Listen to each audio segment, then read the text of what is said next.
অনেক দিনের স্বপ্ন আজ পূরণ হতে চলেছে। অনেক দিনের স্বপ্ন হলেও আমরা মায়াপুর যাব। মায়াপুর যে নিজের চোখে দর্শন করতে পারবো, এতটা সৌভাগ্য হবে সেটা আমি স্বপ্নেও ভাবিনি। তবে আজ নবদ্বীপ থেকে মায়াপুরের উদ্দেশ্যে রওনা দিয়ে দিচ্ছি। আমরা এখন গঙ্গাতে রয়েছি, তোমরা দেখতেই পাচ্ছ। তবে দুঃখের বিষয়, মায়াপুরের ইস্কন মন্দিরের ভেতরে মোবাইল নিয়ে প্রবেশ নিষিদ্ধ, সেজন্য তোমাদেরকে ভেতরটা দর্শন করাতে পারলাম না। তবে যতটুকু পেরেছি ইস্কন মন্দিরের বাইরে যতটুকু ভিডিও ক্যাপচার করা গেছে ততটুকু করেছি, তোমাদেরকে দেখাতে পেরেছি। তবে সত্যি ইস্কন মন্দিরের ভেতরে ঢুকে মনে হচ্ছিল যে সত্যি ভগবানকে নিজের চোখের সামনে দেখছি।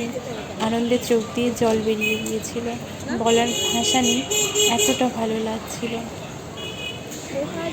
আর এই রাস্তাটা হচ্ছে গোশালা যাওয়ার রাস্তা।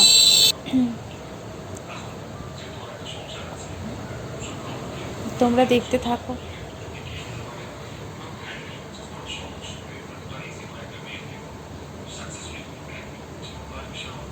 সত্যি এই জায়গাগুলো এতটা ভালো লেগেছে, এত ভালো লেগেছে বলার মতো না। মনে হচ্ছিল নিজেকে হারিয়ে ফেলেছিলাম।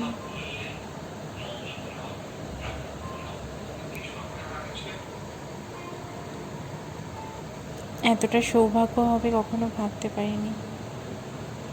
হরে কৃষ্ণা।